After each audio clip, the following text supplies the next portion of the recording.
Hujambo, tuangalie mikakati ya kukuza na kueneza Kiswahili nchini Kenya. Sasa kwa jumla.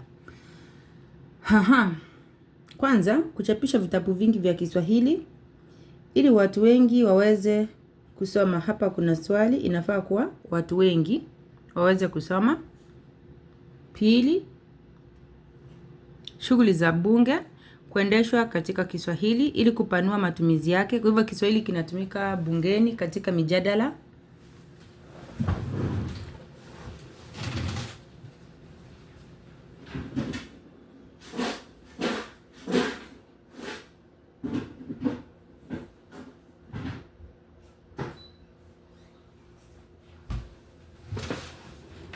Tatu, Kiswahili kinatumika kotini ili kupanua matumizi yake. 4, kuandaa mashindano ya Kiswahili katika shule ili kuimarisha matumizi ya Kiswahili. 5, kuongeza vipindi vya Kiswahili shuleni ili kukipa Kiswahili muda wa kutosha ili kifunzwe kikamilifu.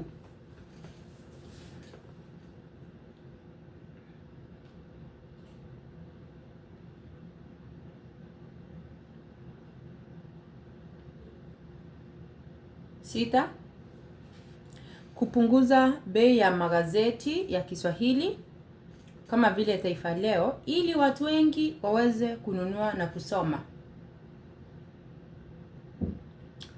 7, wananchi wahimizwe kutumia Kiswahili sanifu katika shughuli zao za kila siku.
Nane,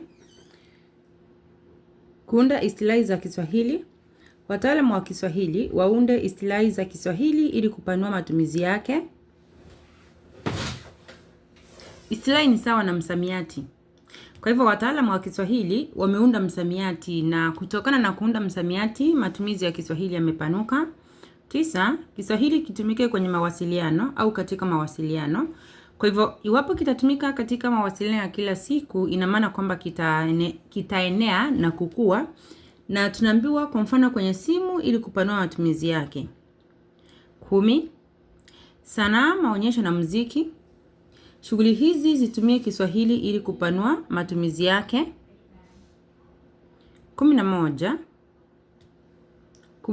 kubuni sera za Kiswahili ili kubainisha nyanja na matumizi ya Kiswahili.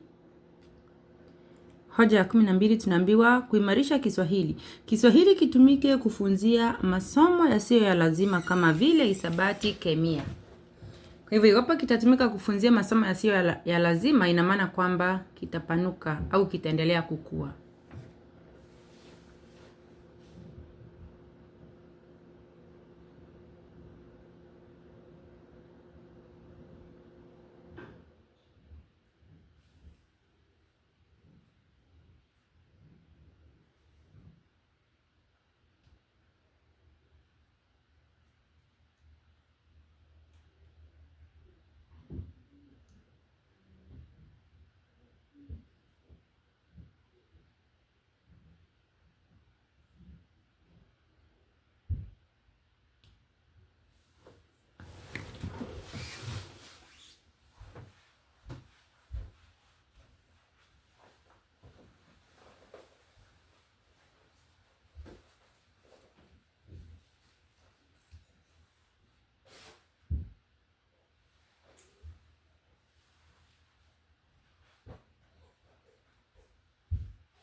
Hoja ya 13.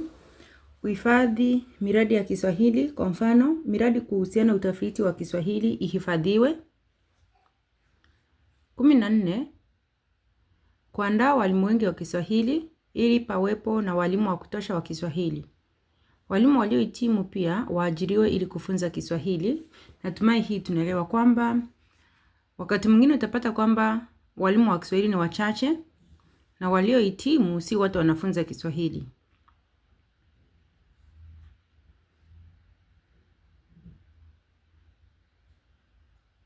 15. Kubuni vyombo vya kukuza Kiswahili kama vile vipindi redioni. 16. Kusisitiza matumizi ya Kiswahili sanifu. Wanafunzi wasisitiziwe kutumia Kiswahili sanifu kila wakati. 17. Kupinga matumizi ya sheng. Matumizi ya sheng yapigwe marufuku miongoni mwa wanafunzi. 18. Kuhifadhi vitabu vya Kiswahili ili kuboresha matumizi ya Kiswahili.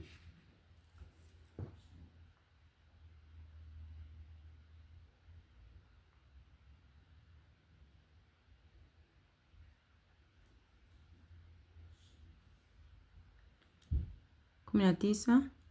Kuingiza Kiswahili kwenye kompyuta ili watu wengi waweze kusoma mtandaoni. 20. Kubuni jopo la wataalam. Jopo la kitaifa libuniwe ili kutoa mwongozo kuhusu matumizi ya Kiswahili. 21. Wanaokikuza Kiswahili watuzwe, kwa mfano waandishi na wakereketwa wa Kiswahili.